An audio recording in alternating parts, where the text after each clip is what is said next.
How old are all of you fellas? Well, there's 218, 120, and... Ed Sullivan exposed 9 Golden Age stars he music wished he'd never put on his stage because of their racism. For 23 years, Sullivan Music ruled the most watched show in American TV history, introducing the biggest names in entertainment to over 50 million people every Sunday night. His show didn't just entertain, it made legends. Unknown performers, music became instant stars, shaping American pop culture like nothing else on TV. If Ed booked you, one music former producer said, America knew your name by morning. He was the ultimate gatekeeper, and he took that music power seriously. But behind the spotlight, that power weighed heavy on him. A longtime stage manager, Music revealed that Sullivan kept private notes. Not just about performances, but about behavior backstage. Music, the stuff viewers never saw. Sometimes, after a performer left, Ed would quietly tell his team, "Music, that's the last time they're on my stage." What truly upset him wasn't ego or attitude. It was the racism music he witnessed up close. He saw singers who demanded segregated dressing rooms, entertainers' music who stole black music but refused to share the stage with black artists, and smiling TV icons hiding ugly beliefs behind perfect public music images. Even worse, some of the most adored figures in America were guilty. There was the so-called clean-cut Kunar music, who made millions covering black musicians without giving them credit while openly rejecting music integration. Then the patriotic hero who sang racist songs. Between his performances, music of God Bless America, and the beloved cowboy star who ran a segregated entertainment empire while preaching fairness music. 2 kids, and topping the list, Sullivan's biggest regret of all, the young man he gave 3 legendary spots to the appearances that made him the king. His entire career music was built on black musical styles, yet those closest to him documented music, his racist attitudes that left even Sullivan stunned. Every time Ed introduced one of these performers, music 50 million Americans watched. His stage gave them legitimacy, and that's what haunted him most. But before we get to the king, let's start with number 9. The so-called wholesome singer who fooled America with his charm, but hid a darker side. Music 9. Pat Boone, the clean-cut singer who stole black music and openly opposed integration. When Boone hit the Ed Sullivan stage, music, 50 million people saw exactly what Ed promised. A polite, well-groomed young man who looked music like the perfect alternative to dangerous rock and roll. With his spotless white shoes and that charming music grin, he sold the image of traditional American decency. Sullivan even introduced him as the music-safe opposite to Elvis Presley's wife. But behind that polished smile was a cold, music-calculated plan. Boone's entire career was built on covering songs from black artists. Music turning raw, soulful music into watered-down versions that white radio would play. While Boone got rich, the original music artists barely got airplay. From 1955 to 1959, Boone cranked out hit music after hit.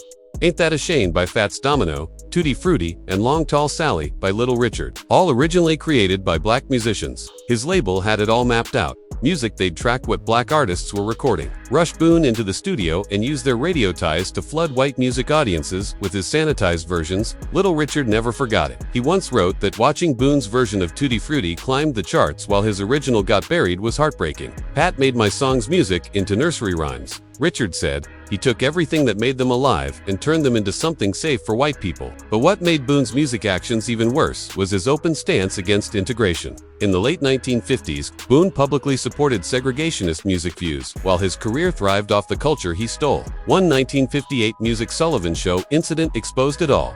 When Ed considered booking a black performer on the same music episode, Boone's management made it clear they didn't want him appearing on integrated shows. Sullivan was deeply music unsettled. His wife Sylvia later revealed that Ed would stand in the wings, shaking his head as Boone performed, disturbed by how different the man was from music, his clean image. That moment stuck with him, proof that fame had blinded him to integrity. Boone never apologized or gave credit music to the black artists who made his success possible. He hid behind his Christian image while his business thrived on exploitation. His brand of wholesome entertainment was built on cultural theft. Music and the racism beneath it was wrapped up in charm and respectability. Sullivan would later see it as one of his biggest booking music regrets, a reminder that the brightest smiles can hide the darkest truths. But Boone wasn't the only one who fooled America. Next came music number 8, Kate Smith, the patriotic sweetheart whose powerful voice inspired millions, until People Music discovered the shocking racism hidden behind her most famous songs. Kate Music Smith, the woman whose booming voice made God Bless America a national anthem music of pride. Her powerful, heartfelt performances made her seem like the living symbol of American values. Sullivan often brought her out for patriotic specials, calling her the voice of the nation.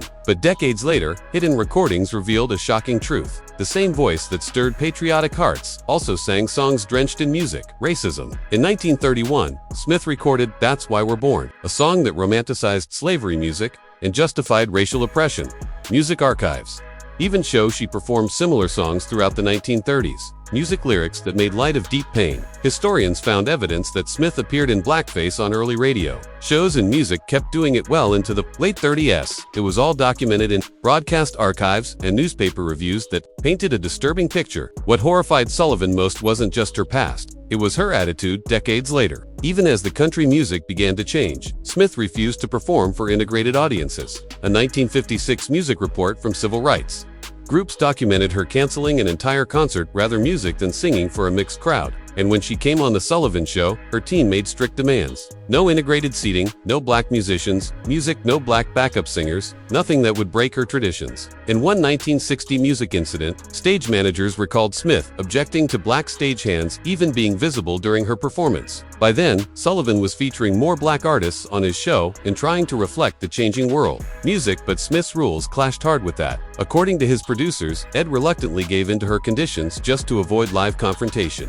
But privately, he hated it. He couldn't stand the hypocrisy of her singing God Bless America, while excluding millions of Americans from that blessing. Music, Ed would say, she sings about America, but she only means part of it. Music, his wife Sylvia recalled years later, that contradiction aided him. The woman celebrated as the nation's voice didn't stand for everyone. When her racist recordings resurfaced in 2019, the public was shocked. People couldn't believe that the same woman who symbolized patriotism had a history of segregationist music beliefs so thoroughly documented. Sullivan never knew about those exact recordings, but he'd already seen enough. Her refusal to perform for integrated audiences and her demands behind the scenes made him regret ever giving her that stage. Smith's version of patriotism came wrapped in a flag. Music, but underneath was exclusion and prejudice, and Ed knew it. While her voice echoed as America's song, her actions proved she didn't mean all of America. Up next was another figure who masked discrimination behind a charming image. Number 7.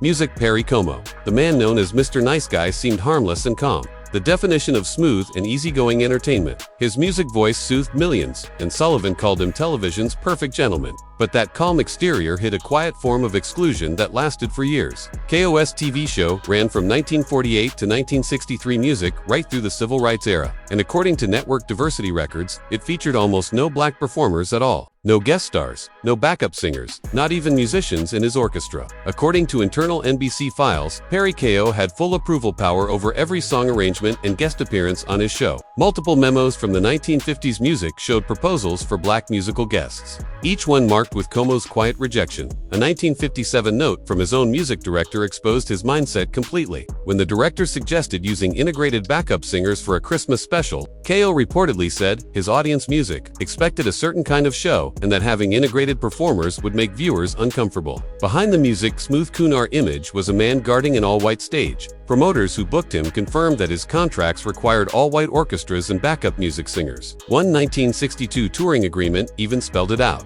No black musicians allowed. On The Ed Sullivan Show, crew members noticed how uneasy Como got when black artists were part music of the same lineup. A stage manager recalled Como timing his entrances and exits just to avoid crossing paths with music, then backstage. Sullivan caught on quickly. Sometimes he'd purposely schedule Como alongside black guests just to see how he'd react. Music, one producer remembered that while Perry stayed polite on camera, his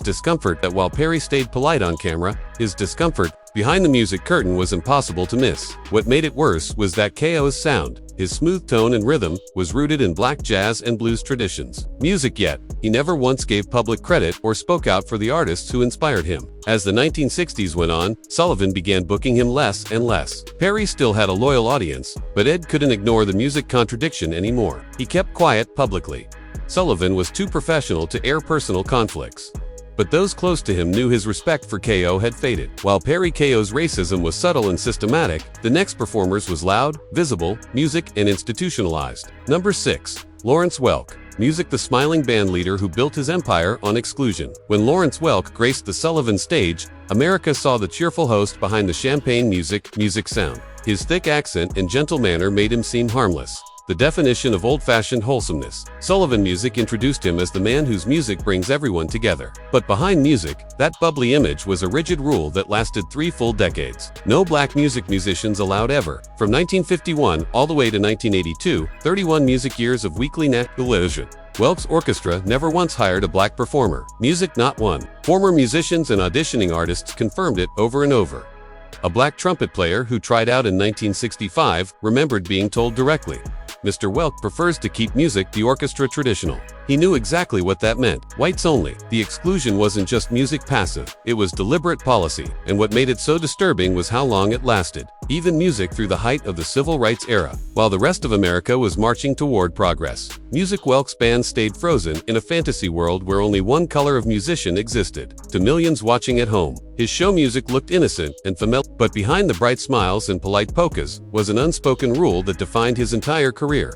A rule that Ed Sullivan eventually couldn't ignore. While other TV shows slowly began integrating through the late 1950s and 60s, Lawrence Welk refused to budge. His all-white orchestra policy stayed firm no matter how much the world around him changed. Network diversity reports repeatedly flagged his show as one music of the least inclusive on air, but nothing changed. Former band members later revealed that Welk personally approved every hire, and everyone on set music knew exactly what that meant. Larry wanted a certain look, one former musician explained, and black performers didn't fit that look. It wasn't a secret. Music, it was a silent rule. On The Ed Sullivan Show, Welk's all-white band stood out music sharply against Ed's increasingly integrated productions. By the early 60s, Sullivan had black artists performing regularly and even hired diverse staff behind the scenes. A 1964 backstage music story captured the tension perfectly. Welk reportedly commented that Ed's orchestra looked different from what he was used to, a thinly veiled jab at the music-integrated setup. Sullivan's producer later said Ed used Welk as an example in diversity meetings. Proof of how outdated some entertainers' music still were. What really frustrated Sullivan was that Welk didn't even see the problem. He wasn't hiding music, his segregation. He genuinely thought his traditional orchestra was just part of his brand. Welk passed away in 1992. Music never once admitting that his 30-plus-year exclusion of black musicians was wrong. His legacy as a wholesome, smiling band leader stayed spotless music in the public eye, with most obituaries ignoring the discrimination that defined his career. To Sullivan, it was a reminder that racism didn't always shout. It could smile through a song and call itself family entertainment. But Welk's quiet segregation wasn't the oldest story on Ed's regret list. Music next came an entertainer from a darker, earlier chapter of showbiz. Number 5. Sophie Tucker, the vaudeville queen whose fame was built in part on blackface performances. Music when Sophie Tucker appeared on The Ed Sullivan Show during the 1950s and early 60s. Music audiences saw a living link to vaudeville's golden age. Known as the last of the Red Hot Mamas, Tucker Wazelready, a legend, Sullivan introduced her with music deep respect, calling her a pioneer who'd opened doors for generations of performers. But what most viewers didn't realize, though historians had documented it for years, music was that Tucker's early career leaned heavily on racist stage traditions. She built her early fame performing music in blackface and appropriating the very black musical styles she refused to share credit for. Historians' music trace her blackface acts back to the early 1900s, shows she kept doing well into the 1920s. Music back then, theater managers reportedly told her she didn't fit the mold for a straight performer, so they encouraged her to use music blackface, claiming it would make audiences focus on her voice instead of her looks. Even in her own 1945 autobiography, Tucker wrote candidly about that era, showing how normalized such performances were in early entertainment. What Sullivan later realized, though, was music that by celebrating Tucker without acknowledging that past, he was helping to whitewash an era of open racism in show music business. Sophie Tucker never saw blackface as anything wrong. To her, it was just music stage makeup, no different from a costume or wig. Even decades later, she wrote about it without the slightest regret, or awareness of how deeply harmful it was. What made her use of blackface music especially disturbing was how her entire musical style came straight from the jazz and blues of black female singers. She studied music and imitated, then reperformed in blackface for white audiences who wouldn't dare attend shows by the real artists. Music, her relationship with actual black musicians was often one-sided and exploitative. Testimonies, music from that era, described Tucker treating them like hired help instead of collaborators. One black pianist who worked with her in the 1930s music said she took credit for arrangements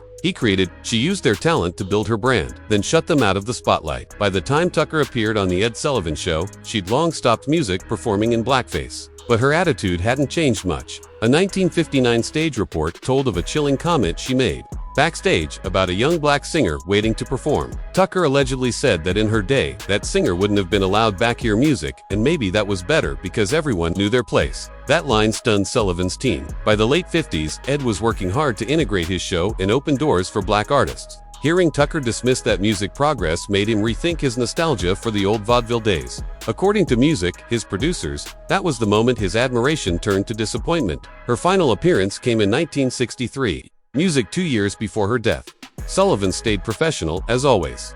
But Music privately, he decided that her time on his stage was over. He no longer wanted to give airtime to stars whose attitudes were music stuck in another century. Tucker's legacy symbolized showbiz's early open racism, but Sullivan soon found that prejudice didn't vanish with jazz and vaudeville. Even rock and roll, the genre praised for rebellion and progress. Music had its own dark corners. Number 4. The Rolling Stones, the so-called rebels who built their empire on black music but demanded white-only backstage crews. When the Stones hit the Ed Sullivan Show in 1964, America saw wild, gritty young Brits channeling music, the spirit of the blues. MC Jagger spoke passionately about his love for Muddy Waters, while Keith Richards called black blues guitarists his music teachers. They even named their band after a Muddy Waters song. Everything about their image screamed respect for black artistry, but behind the scenes, things didn't match the image. According to Sullivan's staff, the band's behavior backstage music painted a different story. Crew members recalled that during their 1965 appearance, the Stones' management specifically requested that their dressing rooms be handled only by white staff.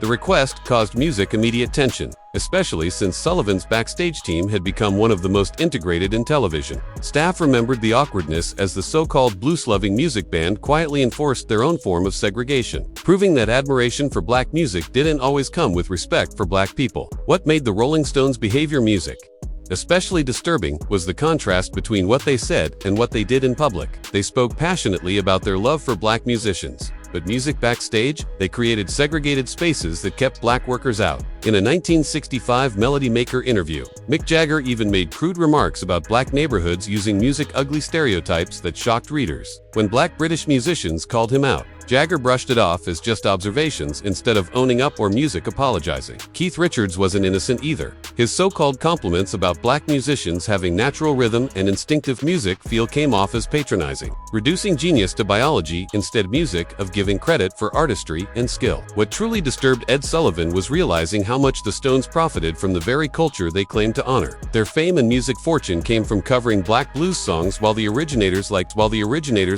Muddy Waters struggled financially. The irony was brutal. The band named after his song became millionaires while he barely got by. Music even worse. During their southern U.S. tours in the mid-1960s, the Stones performed at segregated venues without protest. Their music didn't enforce segregation themselves, but they also didn't challenge it. For a band that claimed to love black music, their music silence spoke volumes. Sullivan's discomfort grew with each appearance. He couldn't deny their star power. Millions tuned in when the Stones performed, but privately he questioned music, what message it sent. How could he celebrate artists who praised black culture in interviews yet ignored the people behind it in real life? And if the Stones' racism hid behind musical respect, Sullivan's next revelation music showed that even Hollywood's most beloved stars could shock him just as deeply.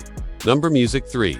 Judy Garland, America's sweetheart. Dorothy herself, who used racial slurs backstage. When Garland stepped onto the Music Ed Sullivan Show, audiences saw a fragile, tragic icon, the woman who sang over the rainbow, survived MGM's cruelty, music and battled addiction. Sullivan treated her with care and tenderness, presenting her as a symbol of music, endurance, and vulnerability. But behind that fragile image was a much more complicated truth. The woman millions pied music was also capable of inflicting pain, especially toward black performers and musicians who worked with her. Garland's relationship with singer Lena Horne revealed a troubling pattern. Though Garland publicly praised Horne's brilliance, she never pushed music for equal billing or recognition. MGM's internal records showed that Garland had final approval on promotional materials, music, and she never used that power to help Horne get fair treatment. Even more disturbing were the testimonies from musicians who toured with Garland in the 1960s. Multiple memoirs described her using racial slurs during rehearsals, music, and backstage when she was frustrated or under the influence. One pianist from her 1964 tour recalled her tossing out offensive language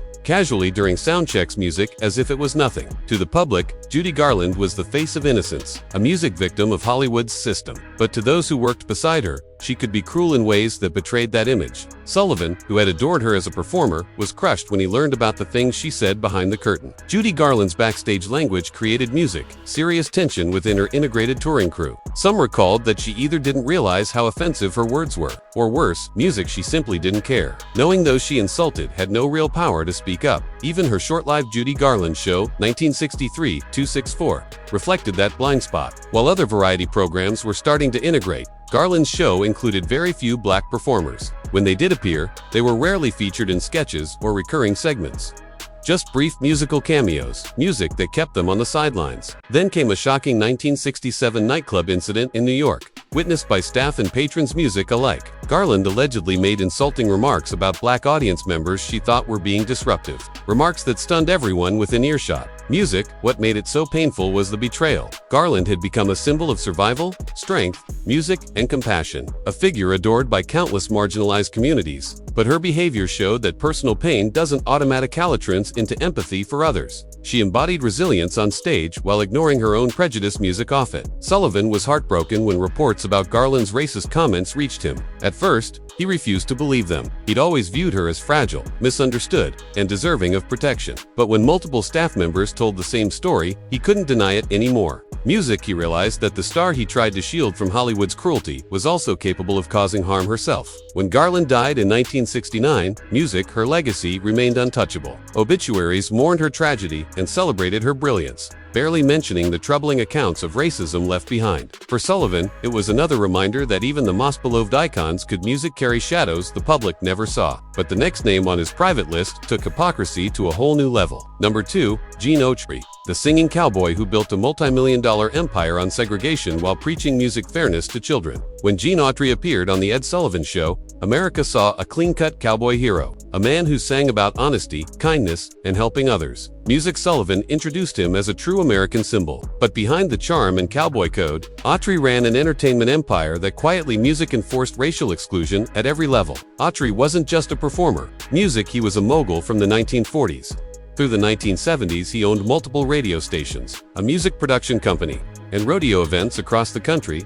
And, according to archived memos, music and station playlists, his businesses had explicit policies banning music by black artists. A 1952 music internal memo flat out stated that songs by black performers would not be aired, no matter music how popular they became. His TV production company followed the same pattern. Hundreds of episodes, all white casts, and no black actors in speaking music roles. Production notes showed that Autry personally signed off on every casting choice. Multiple former employees later admitted there was an unwritten rule that kept black music workers out of visible or leadership positions. Everyone knew Gene wanted things traditional, one assistant music said, and traditional meant white. Even Autry's rodeos reflected that mindset. When he toured through the South, his events had segregated seating wherever local laws allowed it, and music never objected. The cowboy who preached fairness and equality on screen made sure his business stayed divided behind the scenes. Unlike some artists who refused music to play in segregated venues, Gene Autry's empire had no problem enforcing segregation wherever it was the law.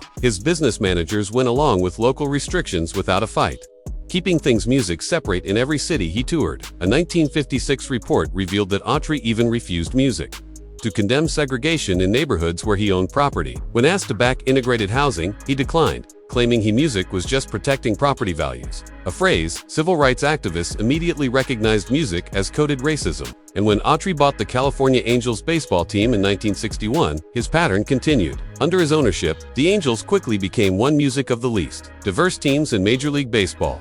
Former black players later revealed that the franchise had a reputation for avoiding black talent and creating an unwelcoming environment for those who did make music the roster. For Ed Sullivan, this was devastating. He'd grown up watching Autry's cowboy films, admiring his songs about honesty, fairness, and helping others. Discovering that the singing cowboy ran his business music empire through quiet, segregation, and selective morality was a betrayal music couldn't shake. He often mentioned Autry in private conversations about hypocrisy in Hollywood, how a man could sing about justice while upholding injustice behind the scenes. When Autry died in 1998, his wholesome legend stayed spotless. Music obituaries praised his movies, music, and team ownership, but skipped over the systematic discrimination music that defined his business legacy. To Sullivan, it was the perfect example of America's selective music memory, celebrating the myth and ignoring the truth. But if Gene Autry's hypocrisy bothered Sullivan, his #1 regret: music cut far deeper. The performer who became his most famous booking and his greatest mistake. Number 1. Elvis Presley, the king who used racial slurs in music, stole black music. When Elvis made his first Ed Sullivan Show appearance on September 9, Music 1956, over 60 million Americans watched. It was one of the most watched broadcasts in television music history. Sullivan, who had once vowed never to book Elvis because of his wild image, eventually gave in, and music helped launch the king into super. But what Sullivan didn't know then was that the man he introduced to America had built music. His entire career on music born from black artistry, while holding racist attitudes, music toward the very people why inspired it. Elvis's sound was black music. He recorded songs first performed by black artists, learned gospel from black churches in Memphis, and picked music up his stage style from performers on Beale Street. Rock and roll itself came from black musicians, but Elvis became the one who cashed in on it. For many who worked around him, that contradiction was hard to ignore. He celebrated the sound, but music, not the people. Behind the spotlight, multiple witnesses recalled Elvis making derogatory comments about black folks, music statements that reduced them to stereotypes or dismissed their artistry entirely. Sullivan, who once called Elvis the future of music, later learned how deep music that hypocrisy ran. The same performer who made millions off black music reportedly viewed black artists only as a means to an end, a source of profit, music, not respect. While Elvis later denied making racist remarks, many black musicians in Memphis remembered hearing similar comments from him or from people in his circle.